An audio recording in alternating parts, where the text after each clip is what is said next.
Rois chapitre 19, à partir du verset 9. 1 Rois chapitre 19, verset 9 jusqu'à 18. Il est écrit ceci, et là, il entra dans la caverne, et il y passa la nuit. Et voici la parole de l'Éternel lui fut adressée, en ces mots. Que fais-tu ici, Élie? Il répondit, j'ai déployé mon zèle pour l'Éternel, le Dieu des armées. Car les enfants d'Israël ont abandonné ton alliance. Ils ont renversé tes autels. Et ils ont tué par l'épée tes prophètes. Je suis resté moi seul. Et ils cherchent à m'ôter la vie. L'Éternel dit, sors et tiens-toi dans la montagne devant l'Éternel. Et voici l'Éternel passa. Et devant l'Éternel, il y eut un vent fort et violent qui déchirait les montagnes et brisait les rochers. L'Éternel n'était pas dans le vent. Après le vent, ce fut un tremblement de terre. L'Éternel n'était pas dans le tremblement de terre. Et après le tremblement de terre, un feu. L'Éternel n'était pas dans le feu. Et après le feu, un murmure doux et léger. Quand Élie l'entendit, il s'enveloppa le visage de son manteau. Il sortit et se tint à l'entrée de la caverne. Et voici une voix lui fit entendre ces paroles. Que fais-tu ici, Élie? Il répondit, j'ai déployé mon zèle pour l'Éternel, le Dieu des armées, car les enfants d'Israël ont abandonné ton alliance. Ils ont renversé tes statuts et ils ont tué par l'épée tes prophètes. Je suis resté moi seul et ils cherchent à m'ôter la vie. L'Éternel lui dit, va, reprends ton chemin par le désert jusqu'à Damas. Et quand tu seras arrivé, tu oindras Hazaël pour roi de Syrie. Tu oindras aussi Jéhu, fils de Nimshi, pour roi d'Israël. Et tu oindras Élisée, fils de Shaphat, d'Abel Méhola, pour prophète à ta place. Et il arrivera que celui qui échappera à l'épée de Hazaël, Jéhu le fera mourir. Et celui qui échappera à l'épée de Jéhu, Élisée le fera mourir. Mais je laisserai en Israël 7000 hommes et tous ceux qui n'ont point fléchi les genoux devant Baal et dans la bouche ne l'a point baisé. Amen. Que Dieu vous bénisse pour vous asseoir et que le Seigneur bénisse sa parole. Que Dieu soit loué. Amen. Le Seigneur est bon et le Seigneur m'a mis sur le cœur une petite pensée que je voudrais partager avec vous. Et le titre se trouve dans ce que nous avons lu. Que fais-tu ici? Que fais-tu ici? Vous savez, le Seigneur, quand vous parcourez la parole de Dieu, vous allez vous apercevoir qu'il y a des moments où le Seigneur pose des questions. Et quand il pose des questions, il faut toujours s'arrêter et considérer sérieusement ce qu'il dit. Le Seigneur ne parle pas au hasard. Il y a des gens qui parlent au hasard. Ils partent pour remplir le vide, l'espace. Ils sont remplis de bavardage. Dieu n'est pas comme ça. Quand il parle, il y a une raison. Et surtout lorsqu'il pose une question. L'une des premières questions qu'il a adressées à l'homme, c'est dans le jardin d'Éden. Adam, où es-tu? Adam, où es-tu? Vous savez pourquoi c'est très sérieux de considérer les questions de Dieu? C'est parce que Dieu sait tout. Normalement, il n'a pas besoin de poser de questions, puisqu'il sait tout. David disait dans le psaume 39, tu sais quand je me lève, quand je me couche. Où que j'aille, tu sais. Je ne peux même pas me cacher devant toi. Nous, les hommes, nous avons la prétention qu'on peut cacher des choses à Dieu. On ne peut rien cacher. Il sait tout, il voit tout. Son regard parcourt toute la terre. Donc, quelque part, quand il pose une question, avec humilité, on va dire, le Seigneur connaît la réponse. Mais s'il nous pose la question, c'est parce qu'il attend quelque chose de notre part. Adam, où es-tu? Adam, est-ce que tu vas être sincère? Est-ce que tu vas dire la vérité? Quand tu poses la question, est-ce que tu vas dire la vérité? Quand il a posé la question à Adam, vous savez, Adam n'a pas dit où est-ce qu'il était. Vous avez remarqué? Il a simplement dit que je suis nu et je me suis caché. Il n'a pas dit où il est, il a dit je me suis caché. Il n'a même pas dit où se trouve sa cachette.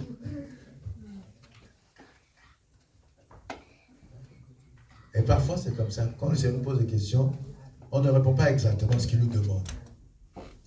On dit autre chose. Le Seigneur dit à Caïn, pourquoi t'irrites-tu? Il pose une question. Pourquoi t'irrites-tu? Pourquoi tu es dans cette situation? Souvenez-vous de cet homme à la piscine de Bethesda. Le Seigneur dit, veux-tu être guéri? Voilà un homme qui est malade. Un homme, pendant 38 ans, il cherche à être guéri. Au moins une fois, quelqu'un lui pose la question. Ça, c'est dans Jean chapitre 5 pour ceux qui aiment bien lire. Quelqu'un qui s'intéresse à lui pose la question, veux-tu être guéri? Logiquement, là, on te pose une question sur ce que tu as toujours désiré. La première chose à faire, c'est oui! Ben non, c'était pas ça. C'était pas ça. Il a commencé à raconter tous ses problèmes. Tous ses problèmes. C'est comme si les problèmes, quand on les déballe, vont résoudre les problèmes. Non. Et là, le Seigneur pose la question à Élie. Que fais-tu ici? Ça veut dire quoi? Tu es à un endroit, normalement, où tu ne dois pas être. Tu es dans un endroit où tu ne dois pas être. Élie se retrouve ici parce qu'il a vécu quelque chose qui l'a traumatisé. Quelque chose qui l'a ébranlé. Quelque chose qui l'a secoué. Et dans la vie, il nous arrive d'avoir des certitudes jusqu'au jour où une crise arrive. Jusqu'au jour où un diagnostic arrive.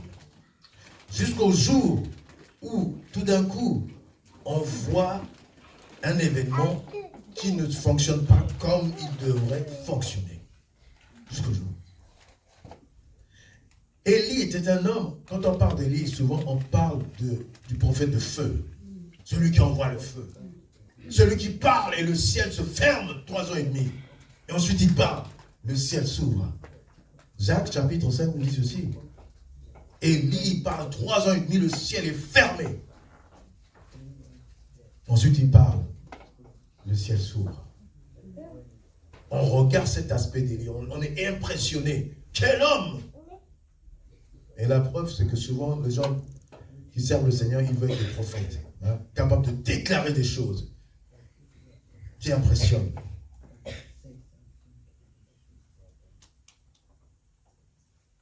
Mais cet homme, Dieu nous dit ceci, qu'il est de la même nature que nous. Il est de la même nature que nous. Capable d'exploits, mais capable aussi des grandes faiblesses. Élie est tombé dans la dépression. Dans la dépression. Est-ce qu'un tel homme peut tomber dans la dépression? Oui. Il est tombé dans la dépression, Élie. Pourquoi? Pourquoi? Vous savez, tant qu'on n'est pas passé par un chemin d'épreuve, on ne sait pas toujours comment on peut se comporter dans cette épreuve.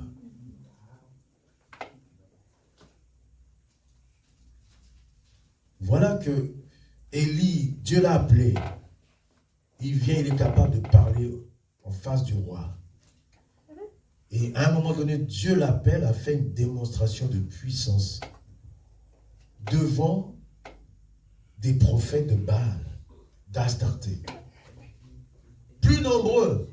800, 400 pour certains, 800 pour d'autres. Il était seul face à tous ces prophètes.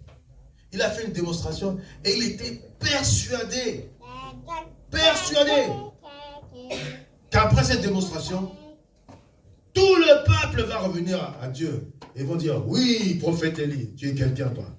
Véritablement, Dieu passe par toi pour nous atteindre. Il était convaincu. Voilà pourquoi, si vous lisez l'histoire, chapitre 18, ce jour-là, il se moquait des prophètes de Baal. Parce qu'il savait que l'Éternel était le seul Dieu.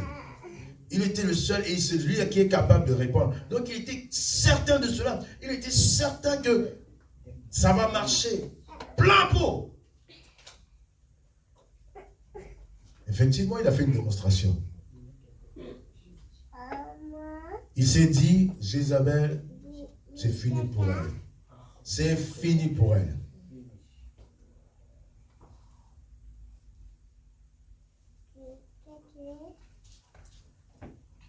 Il a invoqué le Seigneur, le feu est tombé sur le sacrifice comme il fallait. Le peuple a vu qu'il n'y a que Dieu qui est Dieu. Et ils ont ouvert la bouche pour dire, c'est l'Éternel qui est Dieu, il n'y en a pas d'autre. Et même Élie a prié pour que le ciel s'ouvre, que la pluie tombe. C'est arrivé.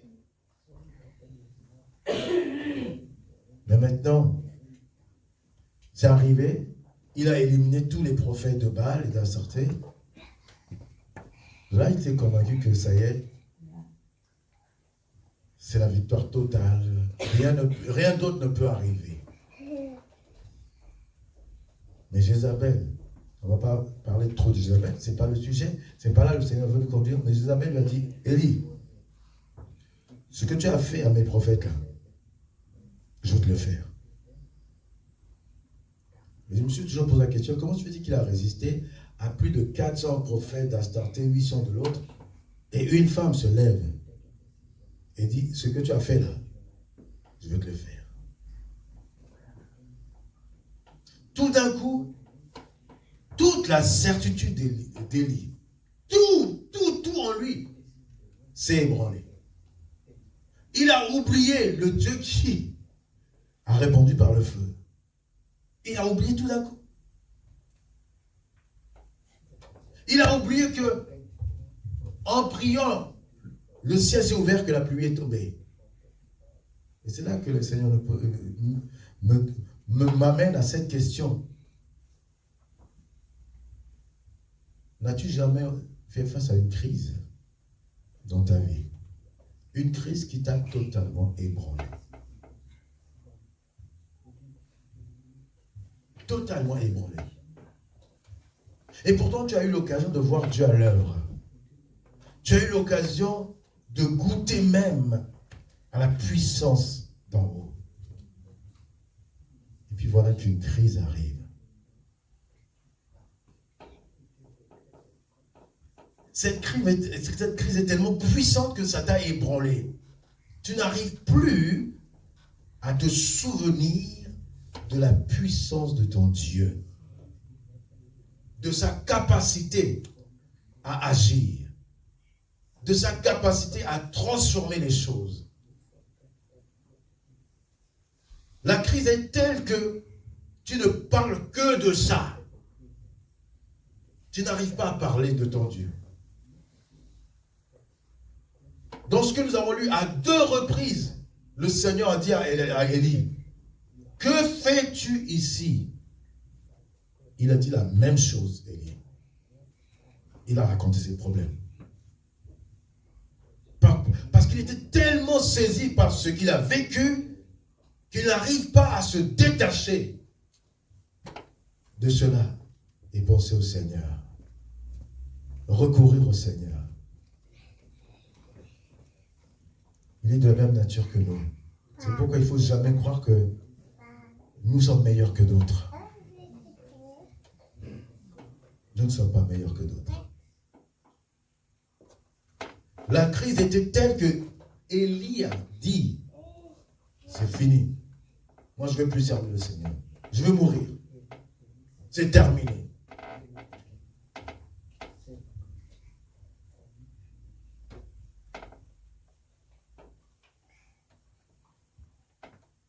Et pourtant, un jour, on dit, Seigneur, jusqu'au bout, je veux te suivre.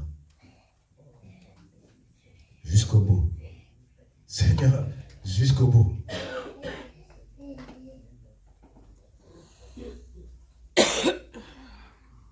Et parfois, pour ne pas dire j'abandonne, on dit, Seigneur, prends-moi.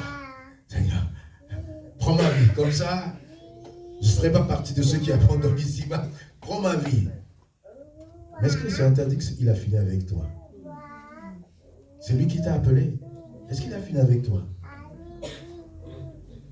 Tant qu'il y a la vie, nous disons généralement, il y a de l'espoir. Donc si le Seigneur te conserve la vie, c'est parce qu'il n'a pas encore fini avec toi. Sur son livre, David disait que tous mes jours sont inscrits. Hein? Donc le Seigneur connaît le nombre de jours qu'il t'a donné pour être sur la terre et vivre sur la terre.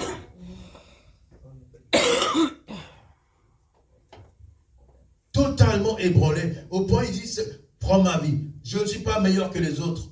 Quand tu dis que je ne suis pas meilleur que les autres, ça veut dire qu'avant tu pensais que tu étais meilleur. Ben oui. De sa propre bouche, il est en train de faire une confession, je ne suis pas meilleur que les autres. Avant il disait, moi je suis quelqu'un. Hein? Et tout d'un coup il dit, moi je ne suis pas meilleur que les autres. Pourquoi? Parce qu'il voit la crise qui est arrivée, et là il se rend compte que finalement, nous les humains, nous sommes peu de choses. Nous sommes peu de choses.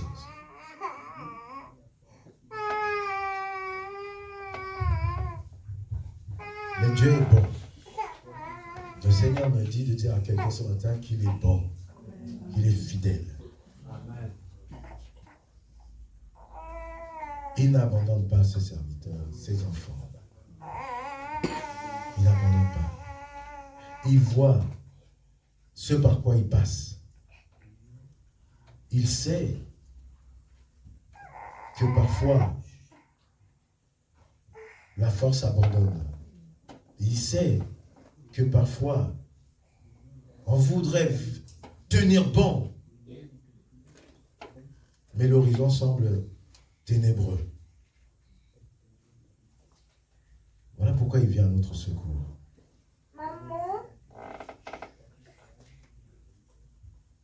Il vient à notre secours pour nous aider.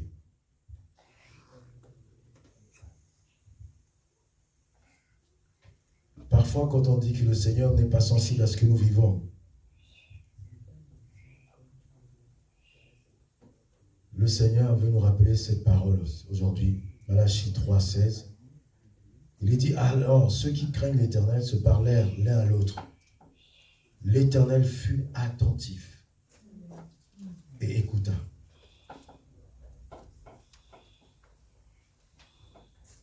Dieu est attentif. Il écoute. Même si c'est un murmure, il écoute. Il est dit, et un livre de souvenirs fut écrit devant lui pour ceux qui craignent l'Éternel et qui aiment son nom. Je vais t'encourager ce matin de la part du Seigneur. Le Seigneur n'a pas oublié ce que tu as fait pour la gloire de son nom. Le Seigneur n'a pas oublié les sacrifices que tu as fait pour son royaume. Le Seigneur n'a pas oublié. Il y a un livre de souvenirs qui est devant sa face. Un livre de souvenirs.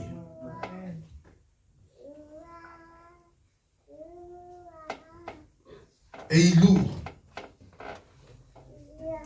Voici ce qu'il dit. Ils seront à moi, dit l'Éternel des armées. Ils m'appartiendront. Au jour que je prépare, j'aurai compassion d'eux. Comme un homme a compassion de son fils qui le sert. Comme un homme a compassion de son fils qui le sert. Le Seigneur t'a choisi, le Seigneur t'a racheté pour faire de toi son fils et sa fille. Il n'a pas oublié cela. Il nous a averti que nous aurons des tribulations dans ce monde. Cela va arriver. Si ce n'est pas encore arrivé, ça arrivera tant que tu as un souffle de vie sur cette terre, ça arrivera. Mais il s'est engagé en disant, hein, j'ai vaincu, ne vous inquiétez pas, j'ai vaincu le monde. S'il a donné cette parole, c'est pour te dire qu'il ne t'abandonnera pas. Il sera de ton côté. Voilà pourquoi il est venu vers Élie. pour dire, que fais-tu ici? Élie a choisi dans sa détresse, dans sa dépression, de se cacher. On choisit des cachettes ici et là. Nous. Parfois, c'est des masques qu'on met. Parfois, on s'éloigne du monde. Parfois, on ne dit rien, on garde ça dans notre coin pour que personne ne sache. Toutes sortes de cachettes. On ne veut pas montrer notre vulnérabilité, notre faiblesse. Donc, on se cache. On a notre caverne. Personne ne me verra. Élie s'est retrouvé dans la caverne en disant, personne ne verra le grand Élie faible, en train de pleurer, en train de déprimer. Il dit non, je vais me cacher là-bas comme ça, personne ne me verra. Mais je vais te dire ce matin, Dieu te voit. Dieu te voit. Tu peux même prendre la caverne la plus secrète, hein, la plus ténébreuse. Dieu te voit. Et il sait que ce n'est pas ta place.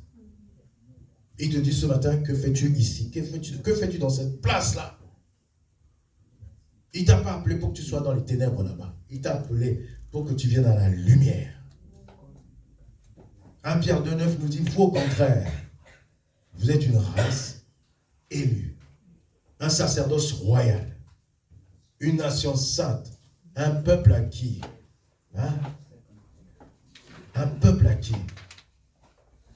Vous qui avez été appelés des ténèbres pour son admirable lumière. Pourquoi?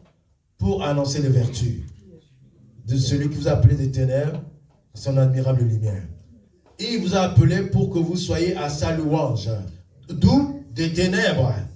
Donc quand tu vas te cacher dans la caverne que tu as imaginée pour toi, Dieu te dit, que fais-tu ici? C'est pas là que tu dois être. Tu as peut-être des raisons valables, mais elles ne sont pas valables pour Dieu. Parce que ce n'est pas là que tu dois être. Il veut que tu sortes et que tu sois un sujet de louange. Que ton épreuve serve d'une occasion dans laquelle Dieu va se glorifier. Que fais-tu ici? Gloire soit rendue à Dieu qui ne nous laisse pas là. Il vient à nous. Vous imaginez quel bon Dieu nous servons? Quel Dieu extraordinaire, merveilleux. Il vient. Quand il voit que nous sommes dans ce moment difficile, il ne reste pas loin, mais il vient à nous, jusqu'à nous. Et il vient, il nous appelle. Il nous connaît par notre prénom. Tous. Et quand il appelle pas n'importe qui. Il t'appelle toi, il m'appelle moi. Par mon prénom et par ton prénom. Que fais-tu ici? Et regardez l'amour de Dieu. Quand il a commencé à raconter tout. Il a pu dire, Élie, je sais. Mais qu'est-ce qu'il a fait? Il a laissé Élie déverser son cœur. Déverser ton cœur. Déverser son cœur. Est-ce que tu es prêt à déverser ton cœur devant lui? Lui dire tout ce qui te fait mal. Dis-lui tout. Dis tout à Jésus. Dis tout à Jésus. Un Dieu si merveilleux. Il sait tout, mais il veut te donner l'occasion que tu vides ton cœur. Il y a un principe, un verre plein ne peut pas être rempli. Il faut déjà enlever ce qui est dedans pour qu'on remplisse. Dieu ne peut pas venir te remplir si tu es déjà plein. Il veut que tu déverses. Ensuite, il remplit. Que fais-tu là?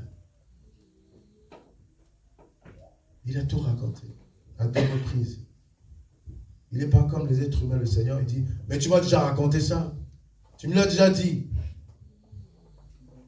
Non. Il écoute encore le Seigneur.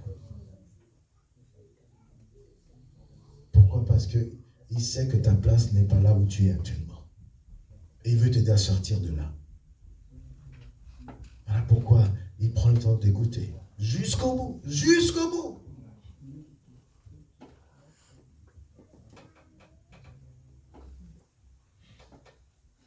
Mais remarquez ce qui se passe. Le Seigneur veut nous apprendre une chose, ce n'est pas dans le tumulte ou les agitations que se trouve la solution.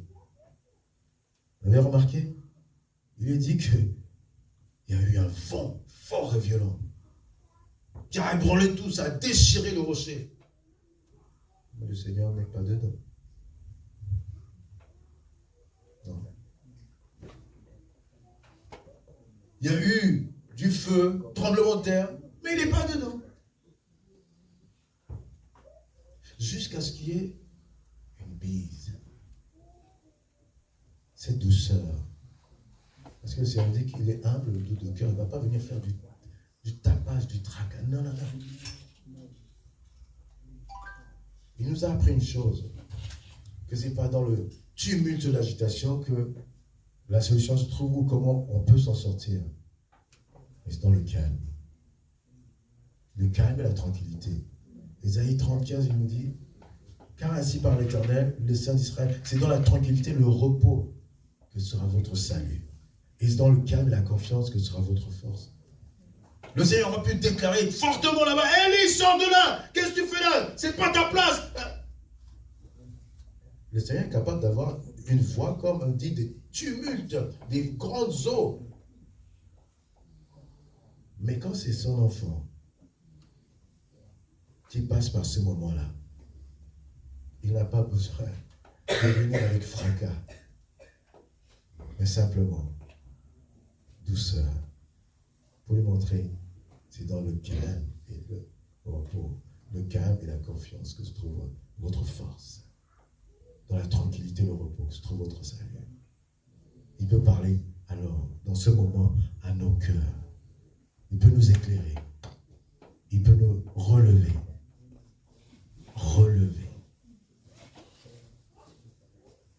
En réalité, quand le Seigneur pose une question, c'est pour nous apporter la solution. Parce que nous n'avons pas la solution. Et il vient nous montrer que je peux t'aider. Je peux t'aider à sortir de là. Tu luttes et tu n'arrives pas à saisir la solution. Mais je peux t'apporter la solution. Sors de là. Sors de là. Maintenant, comprenez ce qui s'est passé. À cette voix qui lui a dit, sors de là, et il y a répondu. Il n'est pas resté dans la caverne. Il est sorti. Il est sorti. La question est celle-ci. Est-ce que tu vas obéir à sa voix quand il te dit de sortir de là? De sortir de là.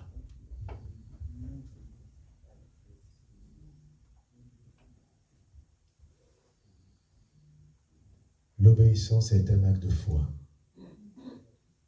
Quand on obéit, on dit au Seigneur, je crois à ce que tu dis. Je crois à ce que tu dis. J'avance.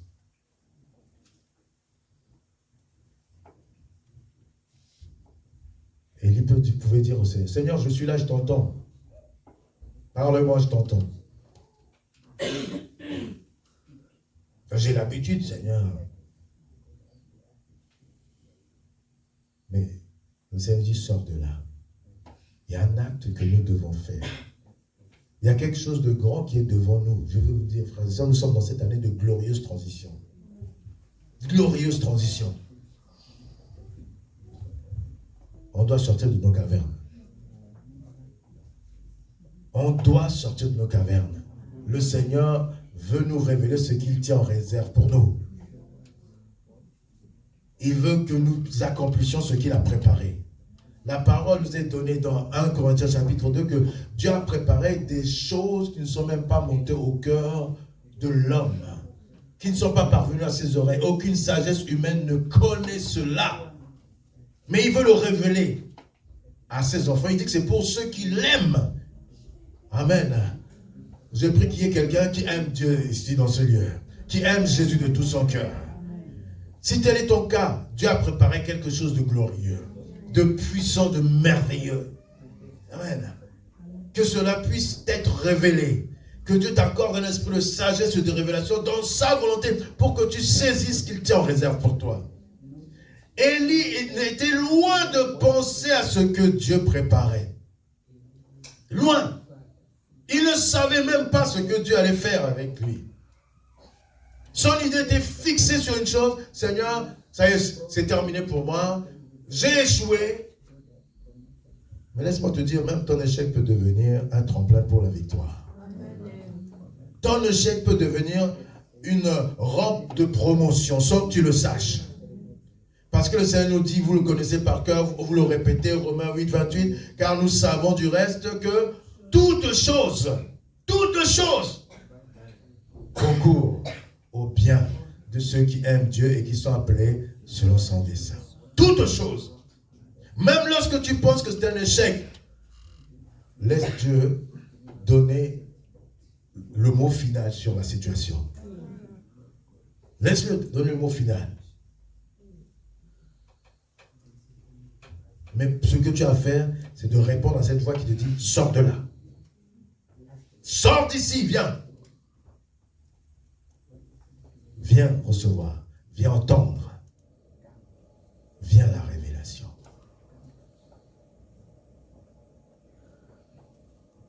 Quand Élie est sorti, que le Seigneur lui a parlé, tout a changé chez Élie. Il n'y a plus de dépression. Plus envie de se cacher dans la caverne. Tout d'un coup, il se dit, je suis encore utile. Le Seigneur compte encore sur moi. Je veux te dire de la part du Seigneur, oui, il compte sur toi. Tant que tu as le souffle de vie, il compte sur toi. Sinon, il t'aurait enlevé déjà. Il compte sur toi. Ne dis pas que c'est trop tard. Non. Si le Seigneur n'a pas dit que c'est trop tard, c'est pas trop tard. Voilà pourquoi tu dois t'appuyer sur ce que lui, il dit. Pas sur tes pensées. Pas sur ta propre sagesse. Mais sur ce que lui, il dit. Et te dit ce matin, que fais-tu ici, là où tu es en train de te cacher, en train de te dissimuler. Sors de là. Viens à la connaissance. Viens à Jésus. Il nous dit, il rappelle, Matthieu 11, 29, 28 à 30, venez à moi, vous tous qui êtes fatigués. Vous tous qui êtes fatigués, venez à moi. Ce qu'il a fait avec Élie, c'est la même chose qu'il déclare. Venez à moi. Il a dit, Élie, sors, viens à moi.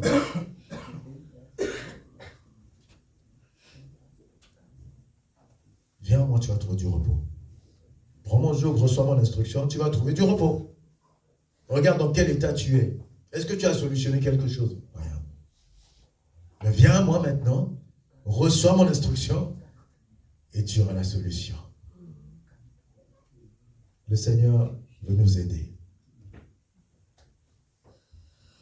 Je ne connais pas exactement, le Seigneur n'a pas donné la révélation sur ton problème exact, mais moi, c'est simplement mis sur un cœur. Sors de là. Que fais-tu ici? Là où tu es, sors de là. Viens à lui. Il saura répondre. Il saura guérir. Il saura guérir le cœur brisé. Il saura rétablir les choses qui dysfonctionnent. Et il saura faire ce qu'il est capable de faire. Faire ce qu'il est capable de faire, ça veut dire que être Dieu. Être Dieu. Et toi, tu n'as qu'une chose à faire. Venir à lui. En faisant un pas vers lui, tu fais un pas d'obéissance. Et l'obéissance vaut mieux que les sacrifices. Et l'obéissance est agréable à Dieu. L'obéissance réjouit le cœur du Seigneur. Et cela lui permet d'accomplir son œuvre profondément et définitivement. Le Seigneur m'a mis ce pensée aussi en disant, veut pas qu'on soit dans les cavernes. Pourquoi? Parce qu'il nous a appelés à briller.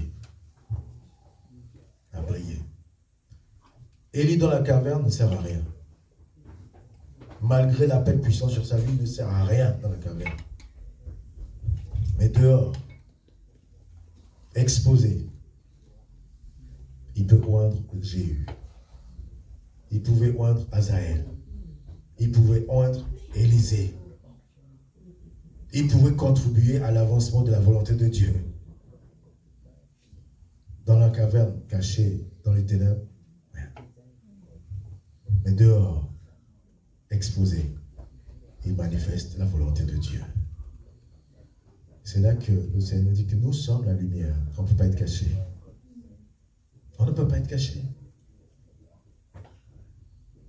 Cette lumière qu'il a mise en nous, on ne peut pas la cacher. Mais pour cela, il faut qu'on vienne à lui, qu'il nous montre comment faire. Comment on peut briller. Et briller efficacement. Travailler pour que l'œuvre de Dieu continue de se manifester. Que l'œuvre ne s'arrête pas avec nous. Mais même quand nous ne serons plus là, qu'elle continue. Pourquoi? Parce que la lumière a brillé. La lumière a éclairé. Voilà pourquoi il dit, que fais-tu ici dans la caverne? Tu ne dois pas être là. C'est vrai que tu as vécu des moments difficiles, mais tu ne dois pas être là. Parce que le Seigneur ne t'a pas abandonné. Le Seigneur ne t'a pas rejeté. Il compte sur toi. Je suis toujours étonné et surpris que Dieu puisse compter sur nous, les êtres humains. Une créature si faible, mais il compte sur nous et veut être partenaire avec nous. C'est extraordinaire. Normalement, quand tu es fort, tu cherches des partenaires forts. Mais Dieu a choisi des vases de terre comme vous et moi pour créer un partenariat efficace. Regardez combien il nous aime, combien il nous fait confiance. Alors ce matin, tournons-nous vers lui et disons-lui, Seigneur, tu me connais mieux que moi-même. Tu connais même mes cachettes. Hein? Tu connais même ce que je fais pour me tenir à l'écart, pour ne pas qu'on sache quoi que ce soit. Tu connais, Seigneur. Alors ce matin, je viens à toi tel que je suis, le cœur ouvert, et je vais te faire confiance.